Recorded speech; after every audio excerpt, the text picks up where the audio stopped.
আসসালামু আলাইকুম, সবাই কেমন আছো? আশা করি ভালো আছো। আমি জানি না তোমরা কেন আমার ভিডিও দেখবে, তবে আমি রিকোয়েস্ট করব, প্লিজ দেখো তোমরা ভাই। আমি চেষ্টা করব তোমাদের সামনে সুন্দর করে ভিডিওটা উপস্থাপন করতে, তোমাদের মনের মতো করে। চলো রান্না শুরু করা যাক। আজ আমি রান্না করব পুঁই শাক দিয়ে তেলাপিয়া মাছ। তো এখানে মাছটা আমি প্রথমেই ভেজে নেব।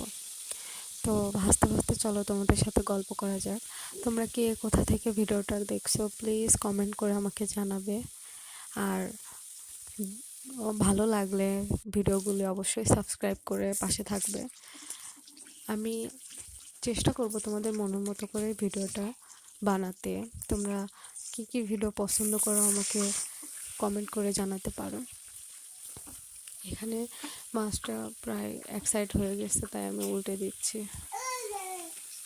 মাছ ভাজা অলরেডি প্রায় হয়ে আসছে।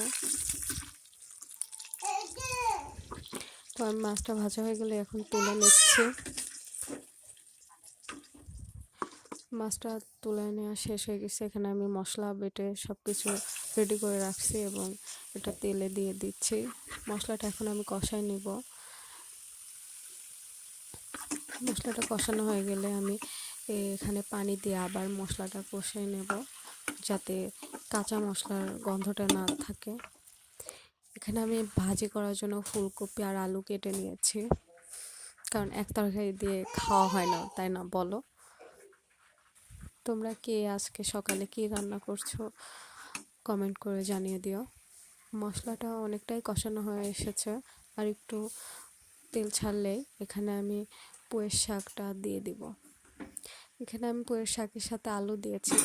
শুধু শাক অতটা ভালো লাগবে না, আলু দিলে একটু স্বাদ লাগবে বেশি।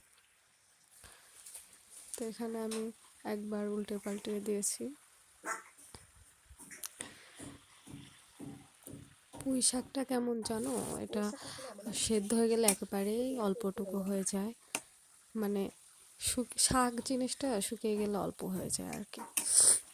এখানে পুঁই শাকটা কষানো হয়ে গেছে, আর একটু ঝোল দিয়ে আমি মাছটা দিয়ে দিব। তো এই দেখো আমাদের রান্না প্রায় শেষের দিকে। অনেক সুন্দর স্মেল আসতেছিল, দেখেই বোঝা যাচ্ছে যে আসলে অনেক সুস্বাদু হবে। তো এবার আমি ভাজিটা ভেজে নেব। তোমরা সবাই ভালো থেকো এবং লাইক কমেন্ট সাবস্ক্রাইব করে দিও প্লিজ।